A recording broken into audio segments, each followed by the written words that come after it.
Ahí está. Hola, buenas tardes a todos. No sé si se escuchó, justo se me cortó el wifi, así que... bueno, la clase de hoy entonces se trata sobre recomendaciones y controversias en puericultura, que la va a dar Sabrina Jorge, que es residente de tercer año. Se encuentra en el auditorio Ana Tahuenca, que es jefa del Banco de Leche del Hospital San Martín.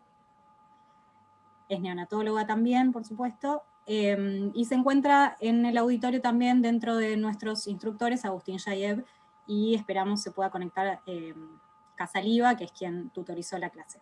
Así que Sabri, cuando quieras puedes dar comienzo. Hola, buenas tardes. Bueno, la clase que se me ocurrió a mí de dar es sobre recomendaciones y controversias en puericultura, que hay varios temas que me parecieron interesantes, pero nos vamos a abocar principalmente a lactancia materna a demanda o cada 3 horas, cuidados del cordón umbilical en seco o con antisépticos y colecho.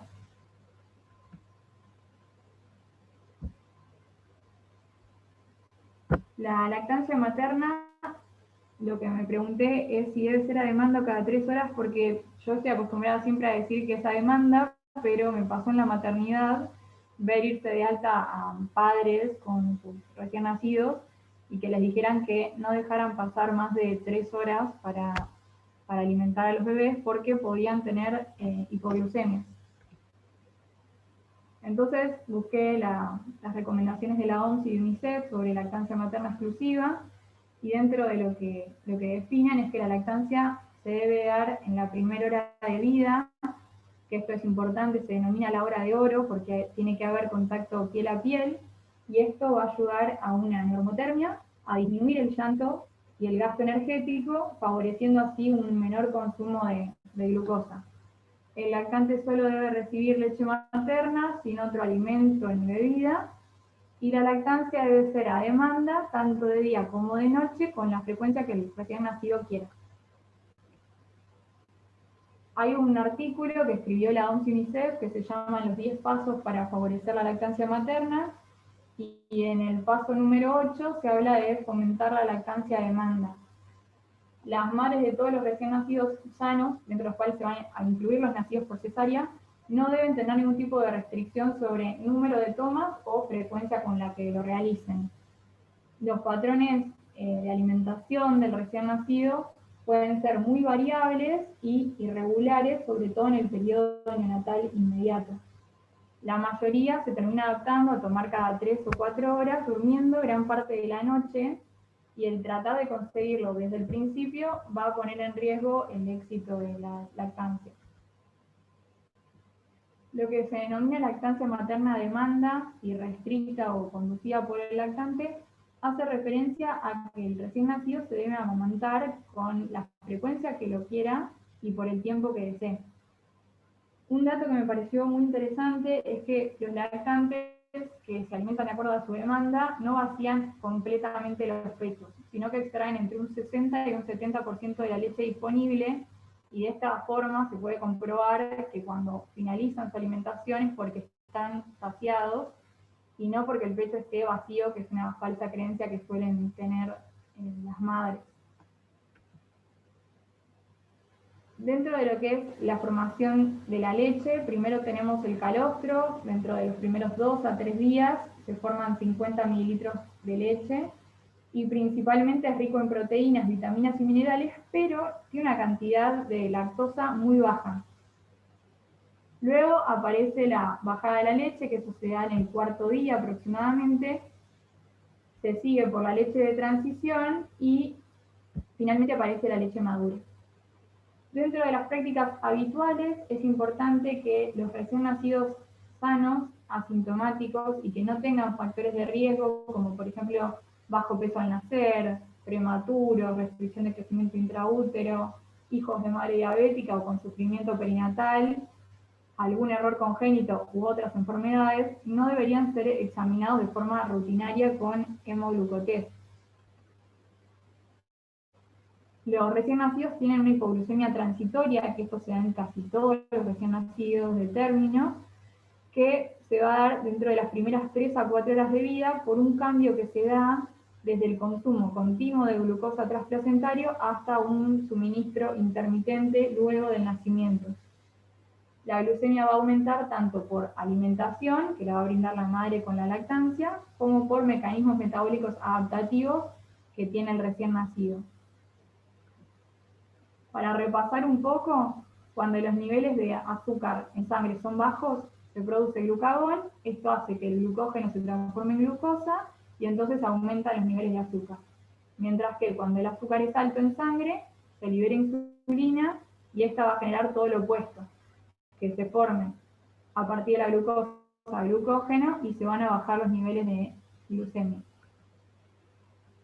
El metabolismo de la glucosa prenatal, hay predominio de insulina, entonces va a haber síntesis de glucógeno por inhibición de la glucogenólisis y se suprime también la lipólisis, haciendo que la energía se pueda almacenar como tejido graso subcutáneo si el aporte es el suficiente.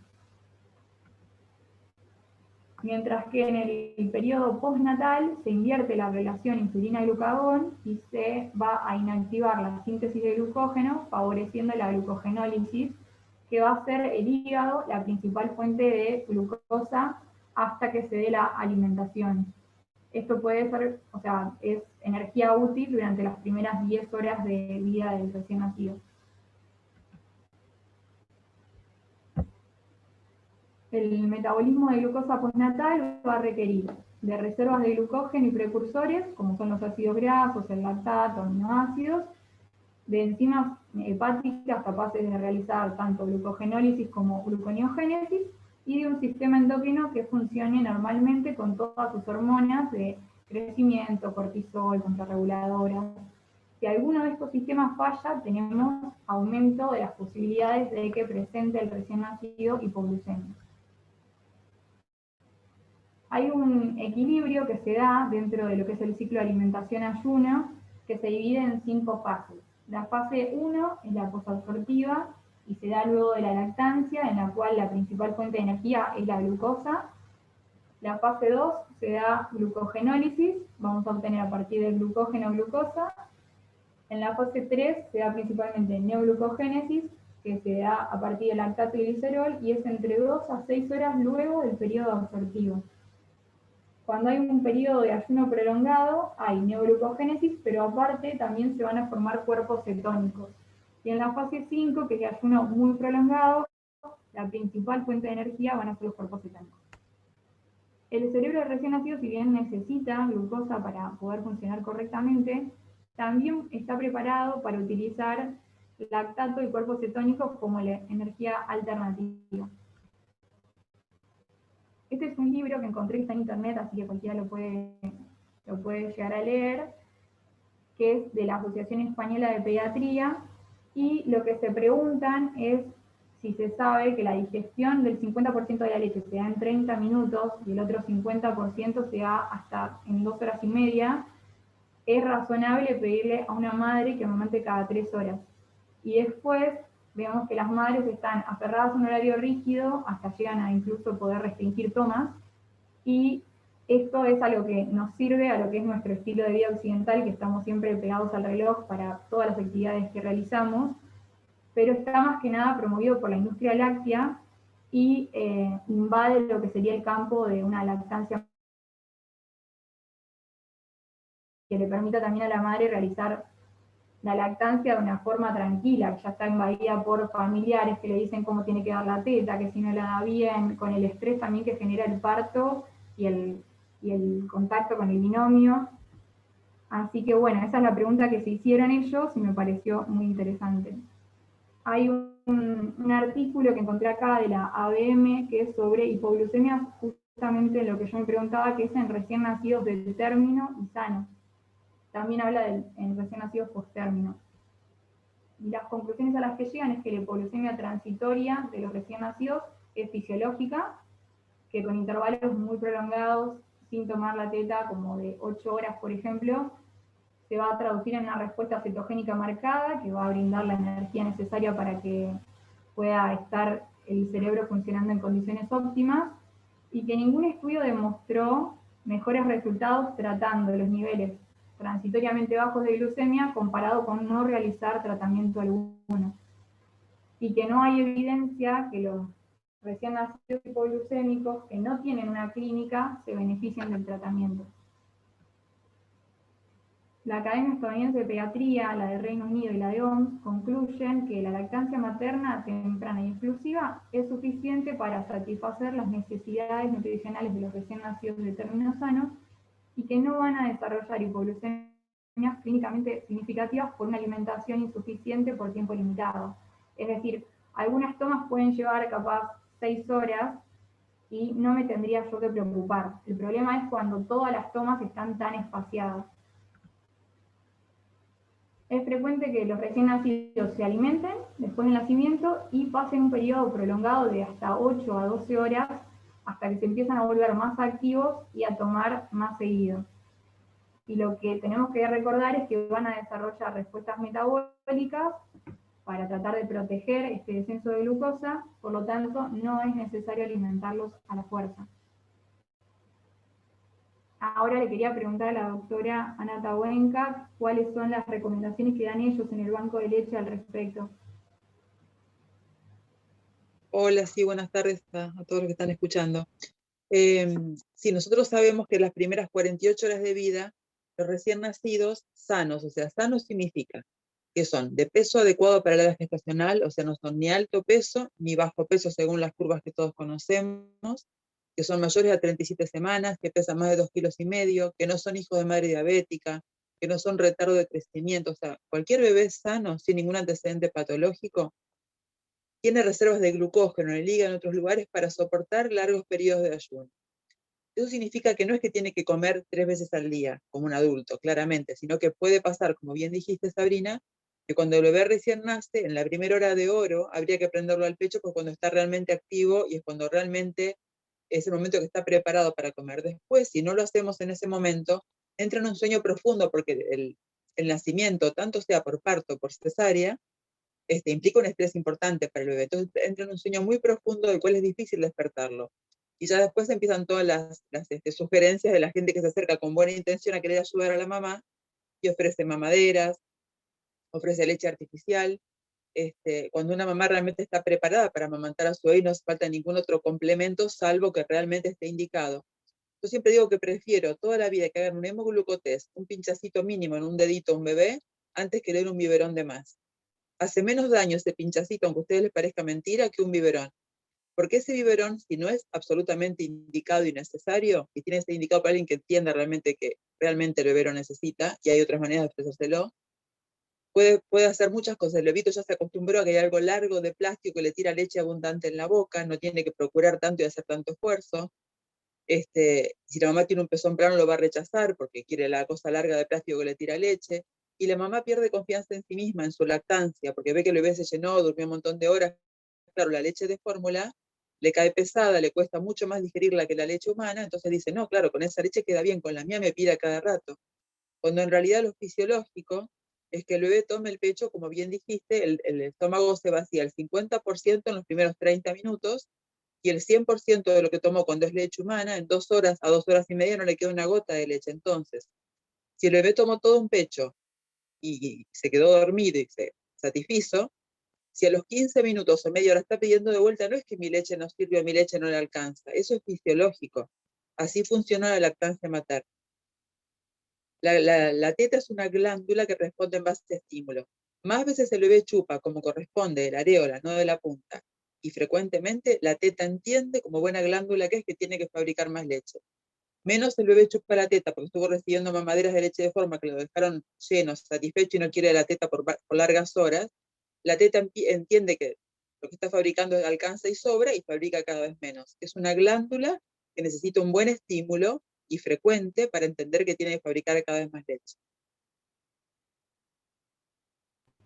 Muy bien, muchas gracias. Está bien. Bueno, continuamos con colecho y síndrome de muerte súbita del lactante, que acá la pregunta que me hice fue si es aconsejable o deberíamos contraindicarlo. Y hay posturas extremas tanto a favor, porque promueve la lactancia, como en contra. Y acá hay algunos tips de las que leí. Uno es que el colecho aumenta el síndrome de muerte súbita del lactante independientemente de otros factores de riesgo. Otros científicos dicen que aumenta el síndrome de muerte súbita del lactante solo si se asocia a otros factores de riesgo, y que el colecho favorece la duración de la lactancia materna y con esto se reduce el riesgo de muerte súbita del lactante. Desaconsejarlo puede llevar a prácticas peligrosas de colecho, que ahora vamos a hablar de eso, y a perjudicar la continuidad de la lactancia. Belair en 2014 hizo un estudio en el que comparó síndrome de muerte súbita, colecho y factores de riesgo para un colecho inseguro como es tabaco, alcohol y dormir en el sofá. Y demostró que el colecho, cuando no está asociado a estos factores de riesgo, disminuye el riesgo de muerte súbita del lactante. Hay un artículo de la Pediatrics de 2017 que lo publicó en la Sociedad Argentina de Pediatría, que habla sobre las recomendaciones que tenemos que dar como personal de salud acerca del colecho, la lactancia y la muerte súbita. La lactancia materna, como todos sabemos, es un factor protector. Hay un grupo de recién nacidos que va a tener mayor riesgo de presentar el síndrome de muerte súbita, por ejemplo, los que duermen con padres que son fumadores, que consumen alcohol, drogas, sedantes, los recién nacidos pretérmino o de bajo peso, y los que duermen también en sillones o sofás. El lactante que solamente tiene lactancia materna, sin estos factores de riesgo, y los padres consideramos que son responsables y atentos y pueden ser capaces de implementar un ambiente de sueño seguro, no aumentaría el riesgo de muerte súbita del lactante. Siempre el lugar más seguro va a ser la cohabitación, sin realizar colecho, pero mediante una conversación con los padres podemos lograr reducir las muertes relacionadas al colecho hasta en un 90%, porque el riesgo no es inherente al colecho en sí, sino a las circunstancias en las que ocurre. Hay un estudio que se realizó en Reino Unido en 2014 que incluyó 400 casos de síndrome de muerte súbita y 1.400 controles, donde no se encontró asociación entre colecho y síndrome de muerte súbita en ausencia de factores de riesgo. Y que la consigna de decir nunca se debe realizar colecho puede llevar a las madres a que tengan prácticas de colecho inseguro, como puede ser que el bebé se levante a la noche, tenga ganas de tomar la teta, y que la madre, pensando en lo de nunca realizar colecho, se va a quedar dormida y el bebé va a terminar haciendo un colecho inseguro en el sillón. No se observó un aumento del riesgo en los niños que compartían la cama con las madres para amamantar por periodos cortos, y la NICE concluyó que no existe evidencia suficiente en la actualidad como para prohibir el colecho de manera absoluta si no hay factores de riesgo como los que ya hablamos. Acá dejo un cuadro con factores de riesgo para muerte súbita, que estas son las principales situaciones que pueden llevar a aumentar el riesgo: que el bebé duerma sobre almohadas o sobre acolchados que sean muy blanditos, que duerma boca abajo, que los padres fumen, consuman drogas, estupefacientes, alcohol, y que en vez de tener lactancia materna exclusiva se alimenten mediante biberones. Este es un estudio que se hizo en España, una revisión que se llama Dormir con los padres, y se demostró que todos los bebés que duermen junto a la madre tienen mayor cantidad de despertares y no entran en la fase de sueño profundo, o sea, sí lo hacen, pero lo hacen de manera más acortada. Y esto va a generar que se proteja de la muerte súbita del lactante. Después hay otro estudio que se publicó en la Pediatrics, en la cual se tomó un grupo amplio de niños de entre 0 a 4 años y se identificaron 4 grupos respecto a la práctica del colecho: los que nunca practicaron, que fueron el 66%, los que lo hicieron los primeros meses de vida, que es lo que se denomina colecho precoz, los que lo hicieron después del año, y los que lo hicieron durante los 4 años. Y lo que se vio fue una fuerte asociación entre los que realizaban colecho y lactancia materna. Entonces los autores del estudio concluyeron que a la hora de ver si recomendamos o no el colecho, siempre tenemos que tener en cuenta la fuerte relación que hay con la lactancia materna como factor protector para muerte súbita. Y como conclusión de este tema, sabemos que hay factores de riesgo, que ya los hablamos, que están asociados al síndrome de muerte súbita del lactante, por lo que muy importante que hablemos con los padres para que se eviten esas situaciones, y en ausencia de pruebas que nos demuestren que realmente el colecho en bebés amamantados es perjudicial, la decisión del colecho sí o colecho no la deberían tomar los padres. Y ahora paso al último tema, que fue la limpieza del cordón umbilical, que se tiene que hacer hasta su desprendimiento, y principalmente hay dos tipos de conducta, una que es la cura en seco y la otra que es con antisépticos.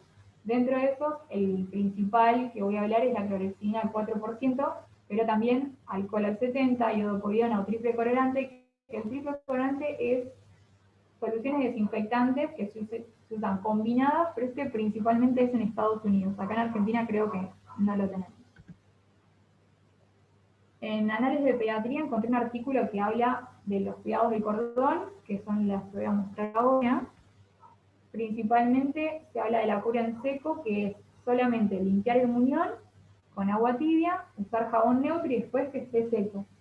Hay otras medidas añadidas que no tienen ningún sustento científico como para recomendarlas, que es cubrirlo con gasa limpia, exponerlo por fuera del pañal, que eso nosotros mucho lo recomendamos, sobre todo para que no esté en contacto ni con orina ni con materia fecal, y evitar su inmersión.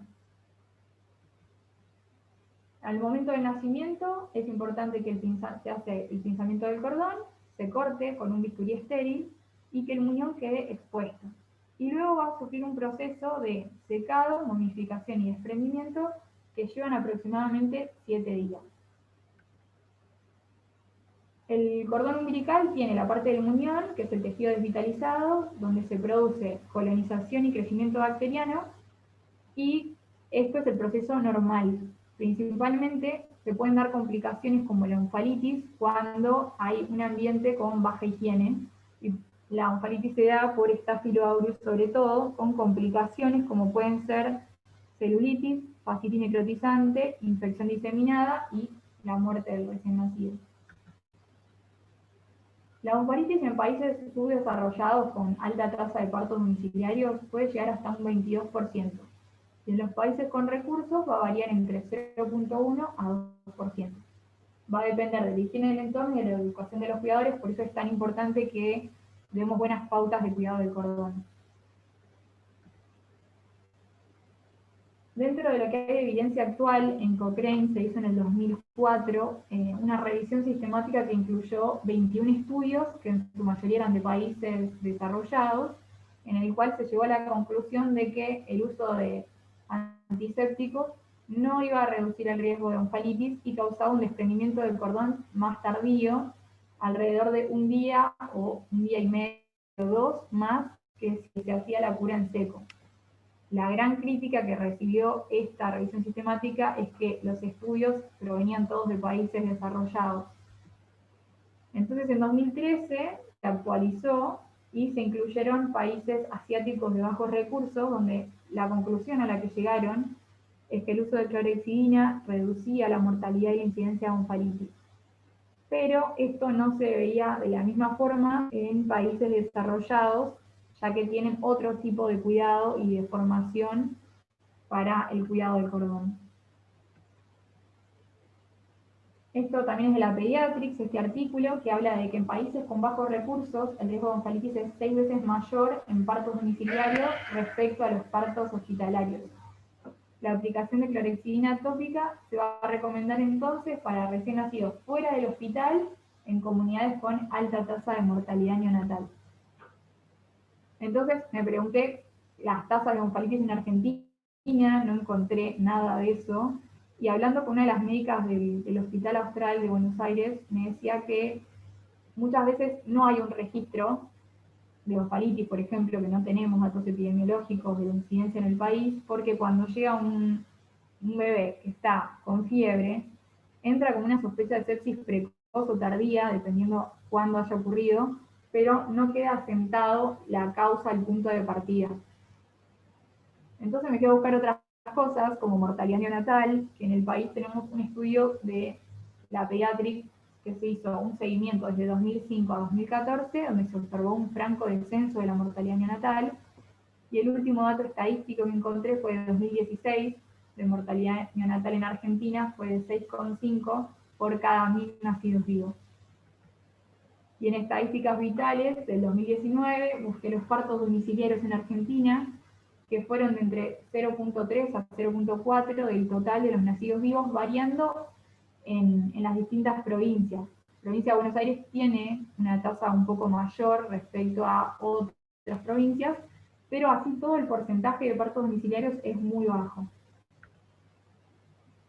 La clorexidina ahora está en auge su uso porque se demostró que va a reducir la oncalitis y la mortalidad en ámbitos con baja higiene, con alta tasa de partos domiciliarios. Por lo tanto, la OMS en 2013 decidió incluir el uso de la clorexidina dentro de sus recomendaciones cuando hay alta tasa de mortalidad neonatal y partos domiciliarios.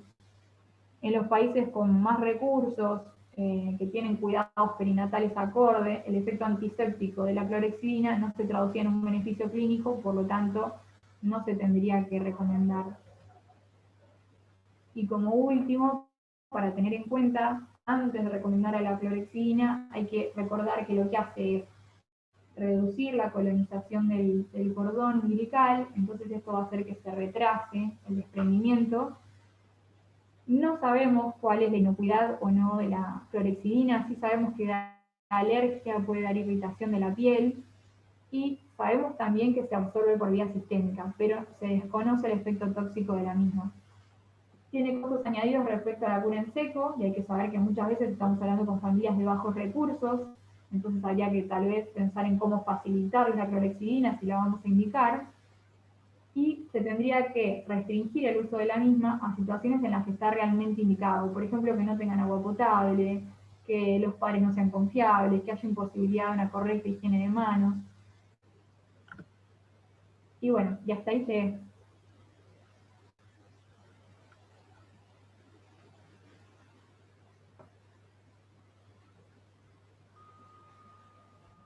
Bueno, Sabri, muy interesante. Tocaste 2 o 3 temas que son como los más frecuentes de todo el universo de la puericultura. Podríamos aprovechar que está Gaby Neinstein, no sé si te podés, Gaby, activar el micrófono, con tu experiencia en la NEO, si tenés algún comentario para estas prácticas, en especial el último de la clorexidina. No, el de la clorexidina es súper controvertido. La verdad es que nosotros tenemos que pensar en qué grupo estamos trabajando. Depende de dónde estés trabajando, también va a ser la higiene que vas a hacer y las normas que le vas a dar. Tenemos que ver si tienen agua potable, tenemos que ver un montón de otras cosas y enseñarles porque última, si lo van a lavar con agua o no lo va a lavar, o se va a bañar, no se va a bañar. O sea, como que hay 1000 cosas. En privado incluso podés hacer, y que vos sabés que tienen agua caliente, que van a poder secarle bien el ombligo, podés incluso bañarlo antes, ¿sí? Entonces uno tiene que pensar en a qué paciente, a qué familia va a indicarle cada cosa. Nada, eso va a depender muchísimo de lo que haga cada uno. Si le van a indicar el alcohol, saben que tienen que tirar el algodón, que se absorbe por piel, que ya casi no se usa, pero bueno, se puede llegar a indicar y lo van a seguir escuchando. El tema de la clorexidina es real que es cara, entonces, salvo que se la den, no se lo van a poder indicar, porque si no tienen para comprarse para comer, no van a ir a comprar una clorexidina. Pero bueno, tenemos que pensar en todo eso, más allá de lo que le vayamos a decir. Y oncalitis se siguen viendo, es un cuadro que se sigue viendo y es real que entran como sospecha de sepsis precoz. Así que está bastante dibujado el número. Pero se siguen viendo.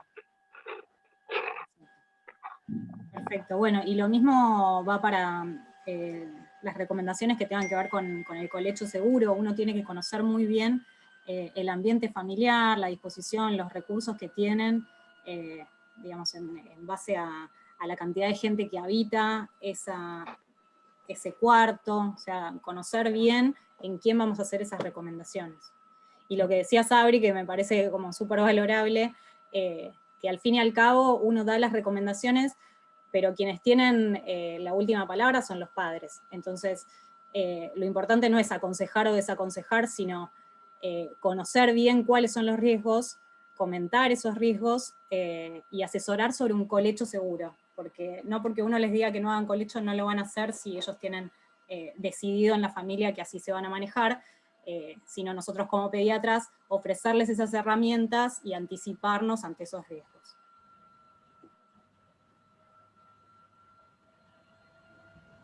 Sabri, en el chat están diciendo, bueno, muchas gracias, qué buena la clase. No hay otra pregunta.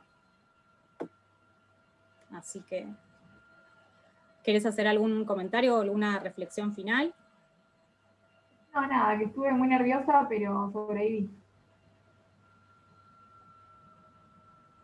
No, estuvo muy bien, muy conciso. Bueno, buen fin de semana para todos. Bueno, muy bien. Estado.